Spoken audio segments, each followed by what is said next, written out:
हम रेडियो की घुंडी घुमाकर विभिन्न स्टेशनों के प्रोग्राम सुनते हैं, यह संभव है। तो यह कैसे संभव हुआ है? तो ये अनुनाद के कारण संभव हो पाया। किसके कारण?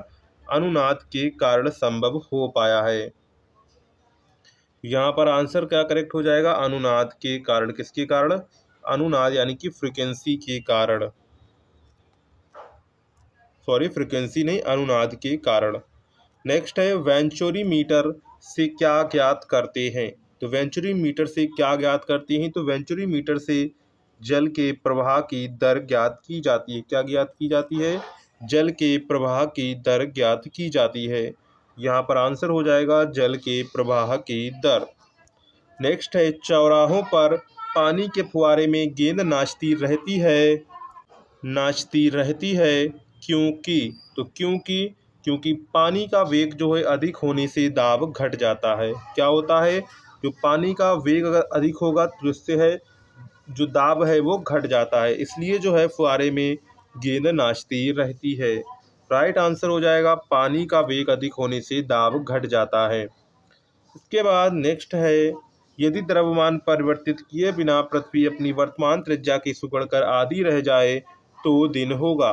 तो आधी रह जाए तो दिन होगा। तो दिन ये आपको 12 घंटे का होगा। किसका होगा?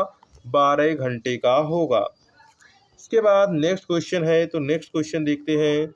यदि किसी पिंड को पृथ्वी से 11.2 किलोमीटर प्रति सेकेंड के वेग से फेंका जाए तो पिंड पृथ्वी पर कभी नहीं लौटेगा। पृथ्वी पर कभी नहीं लौटेगा। क्यों नहीं लौटेगा? क्योंकि ये पृथ्वी का पलायन वेग होता है 11.2 किलोमीटर पर सेकेंड। अगर इतनी स्पीड से कोई भी चीज़ पृथ्वी के बाहर फेंकी जाएगी तो वो कभी भी पृथ्वी में वापस लौटकर नहीं आएगी, वो पृथ्वी को क्रॉस करके चली जाएगी, वायुमंडल को क्रॉस करके चली जाएगी। नेक्स्ट है उपग्रह में समय ज्ञात करने के अंतरिक्ष यात्री को क्या प्रयोग करना चाहिए? तो उपग्रह में समय ज्ञात करने के लिए अंतरिक्ष यात्री को स्प्रिंग घड़ी का प्रयोग करना चाहिए। किसका? स्प्रिंग घड़ी का प्रयोग करना चाहिए। तो यहाँ पर आंसर आपका हो जाएगा स्प्रिंग घड़ी। नेक्स्ट है यदि पृथ्वी की त्रिज्या 1% कम हो जाए तो किंतु द्रव्यमान वही रहे तो पृथ्वी तल का गुरुत्वीय त्वरण क्या हो जाएगा? 2% घट जाएगा। क्या हो जाएगा? 2% घट जाएगा। इसके बाद नेक्स्ट है दाब का मात्रक है। तो दाब का मात्रक क्या होता है? तो दाब का मात्रक होता है पास्कल। क्या होता है? दाब का मात्रक होता है पास्कल। तो यहाँ पर राइट आंसर आपका हो जाएगा पास्कल। क्या हो जाएगा? पास्कल। इसके बाद नेक्स्ट क्वेश्चन है हमारा, खाना पकाने का बर्तन होना चाहिए। तो खाना पकाने का बर्तन होना चाहिए उच्च विशिष्ट ऊष्मा का, निम्न चालकता का। इसके बाद नेक्स्ट क्वेश्चन है हमारा, झरने में जब जल ऊंचाई से गिरता है तो उसका ताप क्या होता है? बढ़ जाता है। क्या होता है? ताप जो है उसका टेम्परेचर है वो इंक्रीज हो जाता है। क्या हो जाता है? टेम्परेचर है वो इंक्रीज हो जाता है। इसके बाद नेक्स्ट है केल्विन तापमापी में बर्फ का गलनांक होता है। तो केल्विन तापमापी में बर्फ का गलनांक होता है 0 डिग्री सेल्सियस। केल्विन कितना होता है? -0 डिग्री केल्विन होता है। नेक्स्ट है बॉटनी शब्द की उत्पत्ति किस भाषा के शब्द से हुई है? तो बॉटनी शब्द की उत्पत्ति किस भाषा के शब्द से हुई है? तो ये जो हुई है वो ग्रीक भाषा के शब्द से हुई है। किससे हुई है? ग्रीक भाषा के शब्द से हुई है। नेक्स्ट है क्यूरी किसकी इकाई का नाम है? तो क्यूरी किसकी इकाई का नाम है? रेडियो एक्टिव धर्मिता की इकाई का नाम है। किसका नाम है? रेडियो एक्टिव धर्मिता की इकाई का नाम है। नेक्स्ट है किस रंग की तरंग दैर्ध्य सबसे कम होती है? तो किस रंग की तरंग दैर्ध्य सबसे कम होती है ये आपको बताना है। तो किस रंग की तरंग दैर्ध्य सबसे कम होती है? तो यहाँ पर होती है बैगनी रंग की। किसकी? बैगनी रंग की जो तरंग दैर्ध्य है वो सबसे कम होती है। इसके बाद नेक्स्ट है कमरे में रखे रेफ्रिजरेटर का दरवाज़ा खोल दिया जाता है तो कमरे का ताप। तो जब कमरे में रखे रेफ्रिजरेटर का दरवाज़ा खोल दिया जाता है तो कमरे का ताप कैसा होता है? बढ़ जाता है। क्या होता है? बढ़ जाता है। इसके बाद नेक्स्ट क्वेश्चन है इंद्रधनुष में कितने रंग होते हैं? क्या कह रहा है? इंद्रधनुष में कितने रंग होते हैं? तो 7 रंग होते हैं। ये सबको पता है इंद्रधनुष में 7 रंग होते हैं। इंद्रधनुष किसके कारण बनता है? तो इंद्रधनुष प्रकीर्णन के कारण बनता है। तो यहाँ पर राइट आंसर क्या था? इंद्रधनुष। सेकंड पेंडुलम का आवर्तकाल क्या होता है? तो आवर्तकाल होता है 2 सेकंड होता है। कितना होता है? 2 सेकंड होता है। नेक्स्ट पर आते हैं। तो नेक्स्ट क्वेश्चन क्या है? भारतीय विज्ञान संस्थान कहाँ स्थित है? तो भारतीय विज्ञान संस्थान कहाँ स्थित है? तो ये बंगलौर में स्थित है। कहाँ स्थित है? बंगलौर में स्थित है। कहाँ स्थित है? बंगलौर में स्थित है। इसके बाद नेक्स्ट है, पराध्वनिक विमानों की चाल होती है। तो पराध्वनिक विमानों की चाल होती है ध्वनि की चाल से अधिक। किससे होती है? ध्वनि की चाल से अधिक। इसके बाद नेक्स्ट क्वेश्चन है, भू स्थिर उपग्रह की पृथ्वी से ऊंचाई है। तो भू स्थिर उपग्रह की पृथ्वी से ऊंचाई कितनी है? 36,000 किलोमीटर है। कितनी है? 36,000 किलोमीटर है। नेक्स्ट है, चिकित्सा शास्त्र के विद्यार्थियों को किसकी शपथ दिलाई जाती है? चिकित्सा छात्र के छात्रों को हिप्पोक्रेट्स की शपथ दिलाई जाती है। किसकी दिलाई जाती है? हिप्पोक्रेट्स की शपथ दिलाई जाती है।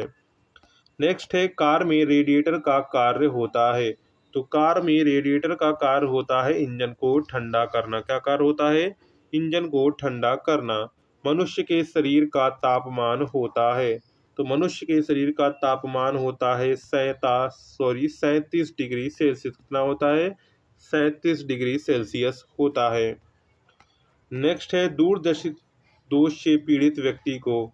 तो दूरदृष्टि दोष से पीड़ित व्यक्ति को निकट की वस्तुएं नहीं दिखाई देती हैं, जबकि दूर की वस्तुएं दिखाई देती हैं।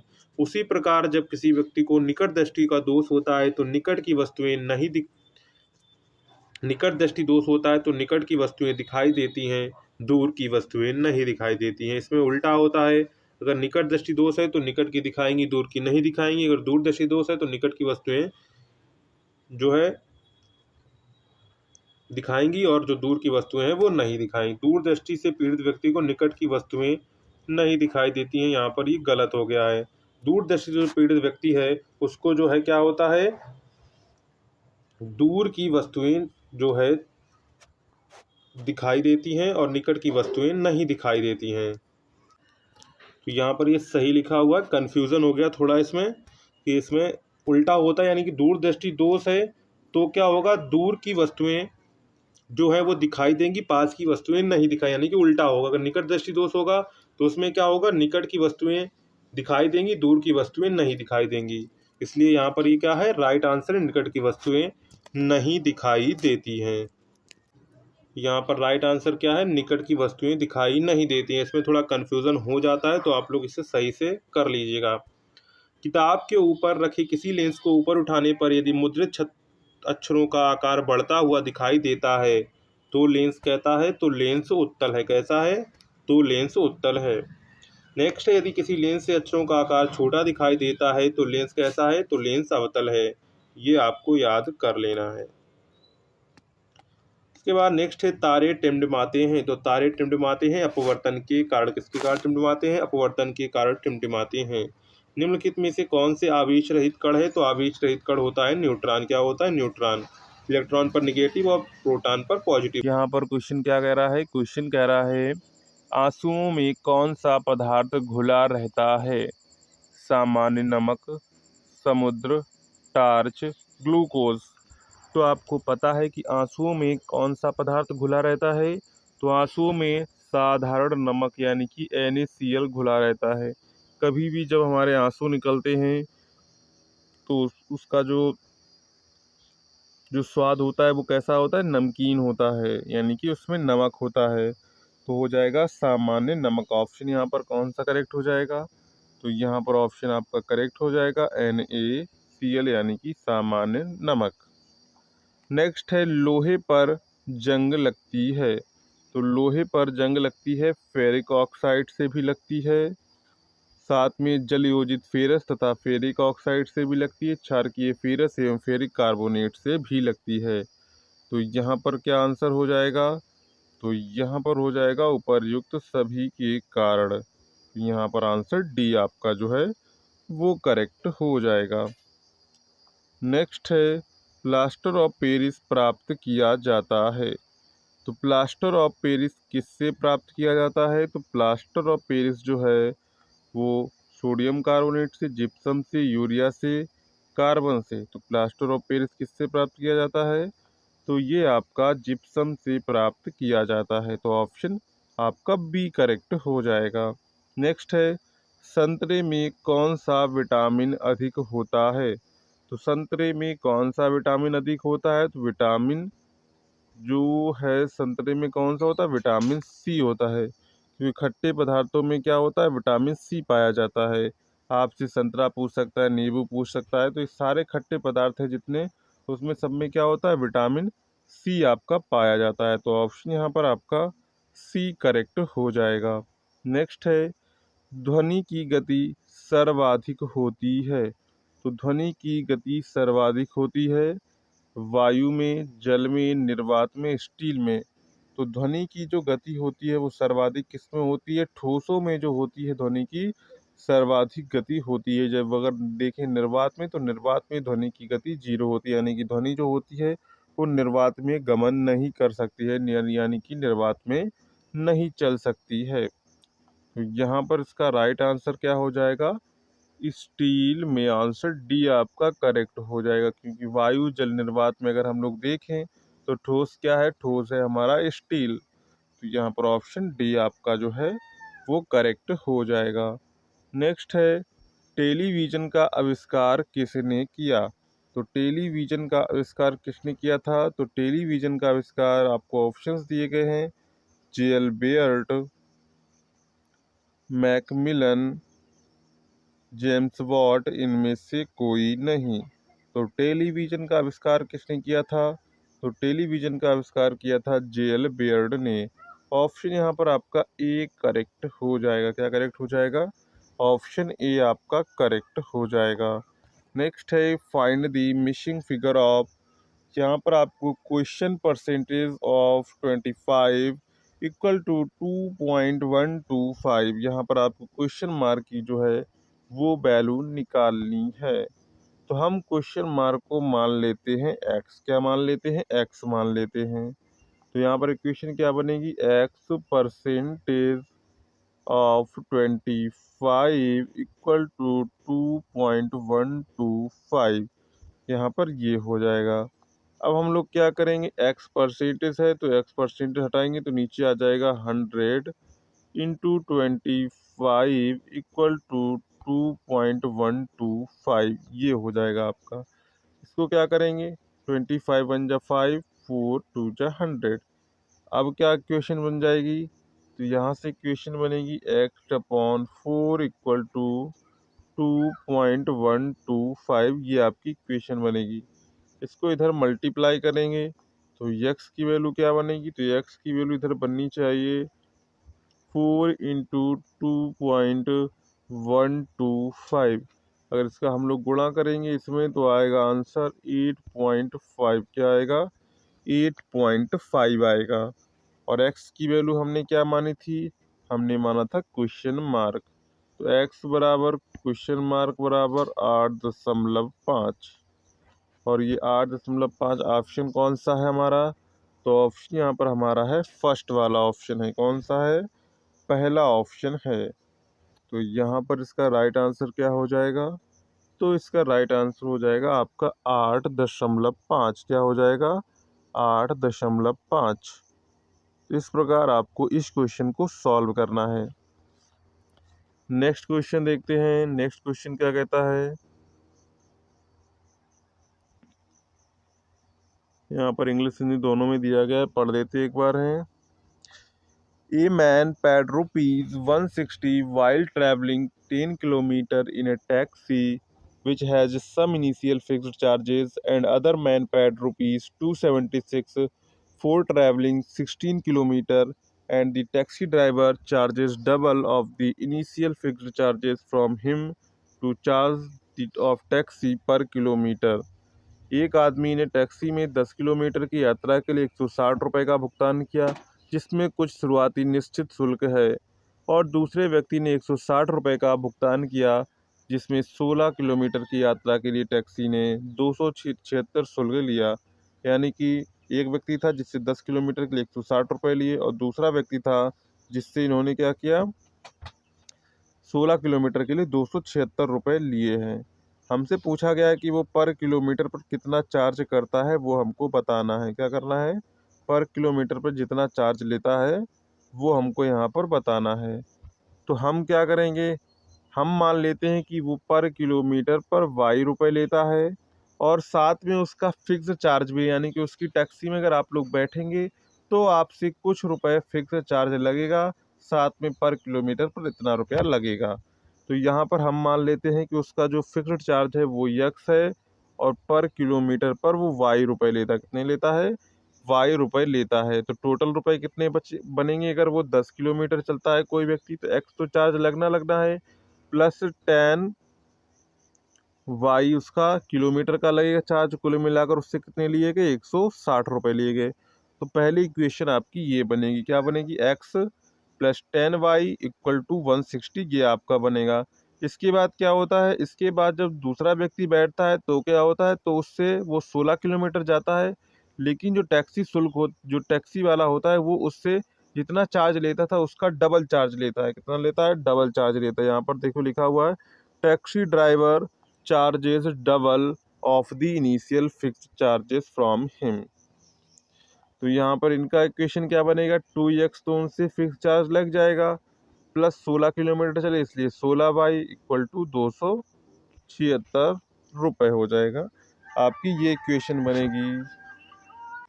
तो यहाँ पर हमारी दोनों इक्वेशन क्या बनेंगी, तो पहली इक्वेशन हमारी बनी थी x plus 10y equal to 160।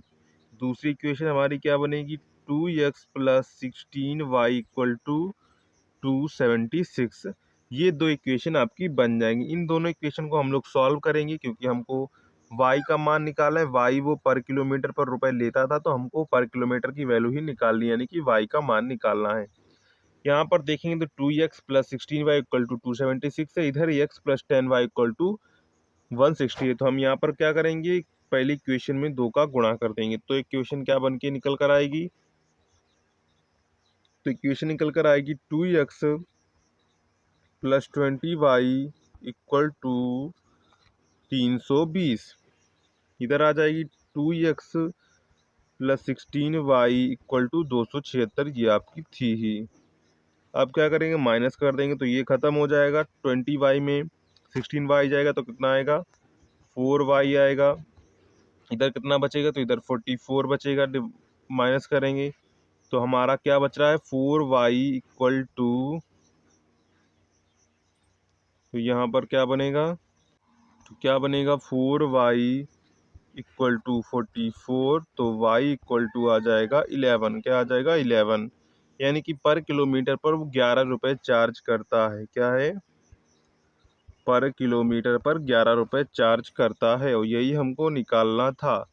तो यहाँ पर राइट आंसर इसका क्या हो जाएगा, 11 रुपये। क्या हो जाएगा, 11 रुपये। ऑप्शन बी आपका यहाँ पर करेक्ट हो जाएगा, 11 रुपये। नेक्स्ट है, a computer has main memory 960 की bytes, what is the exact number of bytes content in the memory. एक कंप्यूटर की मुख्य मेमोरी में 960 के बाइट्स की है। मेमोरी में मौजूद बाइट्स की सटीक संख्या क्या है, 960 गुणे 8, 960 गुणे 1000, 960 गुणे 1024, 960 गुणे 1024 गुणे 1024, ये आपका है। तो यहाँ पर देखो, एक केबी में कितना होता है, 1024 बाइट्स होती हैं, और यहाँ पर हमको दिया गया 960 केबी दिया गया है। के बाइट्स मतलब कि केबी ही दिया गया है। तो 960 और केबी, किलो बाइट को हमको बदलना है, यानी कि केबी को हम लोग को बदलना किस में है। तो यहाँ पर आंसर क्या हो जाएगा, 960 गुणे 1024 हो जाएगा। यानी कि ऑप्शन नंबर यहाँ पर आपका सी करेक्ट होगा। कौन सा करेक्ट होगा, ऑप्शन नंबर यहाँ पर आपका सी वाला करेक्ट हो जाएगा, 960 गुणे 1024। ये आंसर आपका करेक्ट हो जाएगा। ऑप्शन सी आपका जो है वो करेक्ट हो जाएगा। इसके बाद हम लोग कुछ रीजनिंग के क्वेश्चंस को देख लेते हैं। डायग्राम वाले क्वेश्चंस हैं जो आपके एग्जाम के लिए इम्पोर्टेंट हैं। तो ये हमारा क्वेश्चन है। नीचे दिए गए प्रश्न में लुप्त संख्या ज्ञात करें। अगर आपने अभी तक चैनल को सब्सक्राइब नहीं किया है तो आप लोग चैनल को सब्सक्राइब कर लीजिए। हम आपके लिए क्लास यूट्यूब पर भी लेकर आए हैं जिसलिए आप लोगों की भी तैयारी हो सके। और साथ में अगर आपने अभी तक वीडियो को लाइक नहीं किया है तो वीडियो को ज़रूर लाइक कर दीजिए, साथ में चैनल को भी सब्सक्राइब कर दीजिए। आपसे रिक्वेस्ट है क्योंकि हम आपके लिए लेकर आए हैं, यूट्यूब पर भी क्लासेस लेकर आए। जो बच्चे नहीं ज्वाइन कर सकते हैं तो उनके लिए हमने प्राइस भी रिड्यूस कर दिया है जिससे आप लोग आसानी से उसको ज्वाइन कर सकें। तो यहाँ पर आपने अभी तक चैनल को सब्सक्राइब नहीं किया है तो सब्सक्राइब कर दीजिए, साथ में वीडियो को भी लाइक कर दीजिए। ये आप लोग वीडियो तो देखते हैं, सब्सक्राइब और लाइक नहीं करते हैं। यहाँ पर हमको क्वेश्चन मार्क की जगह वैल्यू बतानी है क्या होगी। तो यहाँ पर देखो ये वाले क्वेश्चंस जब आते हैं, ऐसे क्वेश्चंस आते हैं तो आपको करना क्या होता है। सबसे पहले हम लोग क्या करते हैं, सबसे पहले हम लोग इसको जोड़ लेते हैं। शायद इनका जोड़ इनका जोड़ इनका जोड़ यानी कि इक्वल हो, या फिर इनको जोड़ लेते हैं, इनका इनका और इनका इक्वल हो शायद। तो कैसे कॉम्बिनेशन बनाना पड़ता है। यहाँ पर जो कॉम्बिनेशन बन रहा है वो मल्टीप्लाई प्लस एडिशन का बन रहा है। क्या बन रहा है, मल्टीप्लाई प्लस एडिशन का कॉम्बिनेशन बन रहा है। यहाँ पर अगर हम लोग देखें तो यहाँ पर इसका कॉम्बिनेशन क्या बनेगा, 6 8 जा कितना बनेगा, 68 जा 48 प्लस 3 जोड़ेंगे तो बनेगा 51। यहाँ पर 51 आपको दिख रहा होगा। अगर हम लोग दूसरे में यही फॉलो करें, 5 4 जा 60 प्लस 5 जोड़ें तो आ जाएगा 65। ये आपका हो जाएगा। यानी कि इसी प्रकार यहाँ पर भी होगा, तीसरे भी होगा। 25 जा 100 और प्लस 20 जोड़ देंगे तो आंसर आ जाएगा 120। क्या आ जाएगा, 120 आ जाएगा। यानी कि क्वेश्चन मार्क की जगह वैल्यू क्या होगी, तो क्वेश्चन मार्क की जगह वैल्यू होगी 120। क्या होगी, 120। ऑप्शन नंबर यहाँ पर आपका क्या करेक्ट हो जाएगा, तो ऑप्शन यहाँ पर आपका सी करेक्ट हो जाएगा। क्या करेक्ट हो जाएगा, ऑप्शन सी आपका जो है वो करेक्ट हो जाएगा। तो इस प्रकार आप लोग जो है इस क्वेश्चन को कर सकते थे। सिंपल क्वेश्चन है, आपको क्या करना है, दिमाग लगाना है अपना, जोड़ सकते हैं, घटा सकते हैं, गुणा कर सकते हैं, जैसे करके आपको आंसर निकालना है। लेकिन जो भी करेंगे वो तीनों में फॉलो होना चाहिए। क्या होना चाहिए, तीनों में फॉलो होना चाहिए, तभी आपका आंसर करेक्ट होगा। तो यहाँ पर आंसर क्या करेक्ट हो जाएगा, ये तो यहाँ पर आंसर आपका सी करेक्ट हो जाएगा। इसके बाद नेक्स्ट क्वेश्चन है, find out the figure from amongst the options which can be found from the pieces given below. तो यहाँ पर अगर हम लोग देखें तो यहाँ पर एक टुकड़ा आपको दिया गया है। इसके कितने टुकड़े हैं, एक एक दो तीन चार पाँच, एक छोटा सा 5 टुकड़े हैं। 5 टुकड़ों से ये जो डायग्राम बना हुआ है तो इसको हमको जोड़ना है। अगर हम लोग पहला डायग्राम देखें तो पहले डायग्राम में देखेंगे यहाँ पर एक बड़ा सा टुकड़ा, लेकिन पहले डायग्राम में कोई बड़ा टुकड़ा नहीं है, लेकिन इसमें 5 टुकड़े तो है लेकिन कोई बड़ा टुकड़ा नहीं, इसलिए इसको नहीं करेंगे। इसी प्रकार आपका बी वाला भी चला जाएगा। डी वाला तो अपने आप चला जाएगा क्योंकि यहाँ पर पूरा ही नहीं, तो ये भी गलत हो जाएगा। तो ऑप्शन बचा आपका क्या, ऑप्शन बचा आपका सी। तो यहाँ पर आंसर आपका क्या करेक्ट हो जाएगा, तो आंसर आपका करेक्ट हो जाएगा सी। क्या करेक्ट हो जाएगा, ऑप्शन सी आपका यहाँ पर करेक्ट हो जाएगा। तो इस प्रकार आप लोग जो है डायग्राम को सिंपली पहचान सकते हैं। आपको कुछ नहीं करना हो तो दिमाग थोड़ा आप दौड़ाएंगे, आंसर आप आसानी से निकाल सकते हैं। तो यहाँ पर ऑप्शन आपका क्या करेक्ट हो जाएगा, तो ऑप्शन यहाँ पर आपका सी जो है वो करेक्ट हो जाएगा। इसके बाद नेक्स्ट क्वेश्चन है आपका, from the below figure now many persons can speak, how many persons can speak both English and Hindi but not other languages. यानी कि कुछ यहाँ पर व्यक्ति हैं जो हिंदी आपको बताने हैं, आंसर क्या बताना है आपको, बताना है जो हिंदी और इंग्लिश दोनों बोलते हैं लेकिन कोई अदर लैंग्वेज नहीं बोलते हैं। ये आपने क्या, जैसे ये कोई है, ये हिंदी बोलता है और ये मान लीजिए इंग्लिश बोलता है, तो इनका जो बीच का अगर हम लोग ऐसे कर देंगे तो इसके बीच में जो आएंगे वो हिंदी इंग्लिश दोनों बोलेंगे। यानी कि यहाँ पर देखो जो सर्कल है वो हिंदी बोलता है, ये स्क्वायर जो है वो इंग्लिश बोलता है, और ये रेक्टेंगल जो है वो तेलुगु बोलता है, और ये ट्राइंगल है वो आपका मराठी बोलता है। यहाँ पर अगर हम लोग देखें तो यहाँ पर सर्कल और हमको क्या मिलाना है, इंग्लिश और हिंदी। यानी कि सर्कल और स्क्वायर में सिर्फ आना चाहिए और किसी में नहीं आना चाहिए, वही हमको चाहिए। अगर और किसी में आ जाएगा तो अदर लैंग्वेज भी बोलेगा। तो यहाँ पर सर्कल और स्क्वायर में क्या आ रहा है, तो सर्कल और स्क्वायर में 5 आ रहा है जो हिंदी इंग्लिश दोनों को डिनोट कर रहा है। अगर हम लोग देखें सर्कल में 2 भी है तो 2 क्या हो रहा है, 2 दूसरे इसमें भी आ रहा है, तो ये तेलुगु भी बोल रहा है, हिंदी भी बोल रहा है और इंग्लिश, तीनों बोल रहा है, लेकिन हमको चाहिए सिर्फ 2 लैंग्वेजेस। तो 2 लैंग्वेजेस कौन बोल रहे हैं? सिर्फ ओनली 5 व्यक्ति जो हैं 2 लैंग्वेजेस बोल रहे हैं, हिंदी और इंग्लिश। तो यहाँ पर ऑप्शन क्या करेक्ट हो जाएगा? तो यहाँ पर ऑप्शन आपका ए वाला करेक्ट हो जाएगा। कौन सा करेक्ट हो जाएगा? ऑप्शन ए आपका जो है करेक्ट हो जाएगा। तो इस प्रकार आपके कुछ क्वेश्चंस थे जो हमने आपके लिए करवा दिए हैं। तो आप लोग अगर ऐसे ही क्वेश्चंस चाहते हैं तो बैच में एनरोल हो सकते हैं ओनली 30% ऑफ में। तो चलिए, अगर आप ज्वाइन होना चाहें तो कर सकते हैं, नहीं तो आप छोड़ सकते हैं। तो आपने अभी तक वीडियो को लाइक नहीं किया है तो वीडियो को लाइक कर दीजिए, साथ में चैनल को भी सब्सक्राइब कर दीजिए, जिससे आने वाली वीडियो नोटिफिकेशन आप तक पहुंचती रहेगी। रिजल्ट वगैरह का नोटिफिकेशन आएगा, कब आएगा, कैसे आएगा, टेस्ट आपको देना है, कैसे देना है, वो उसकी वीडियो तो मैंने बना ही दी है। चलिए, अगर आपको वीडियो पसंद आया हो तो वीडियो को लाइक शेयर और चैनल को सब्सक्राइब जरूर करिएगा। मिलते हैं नेक्स्ट वीडियो में, तब तक के लिए जय हिंद।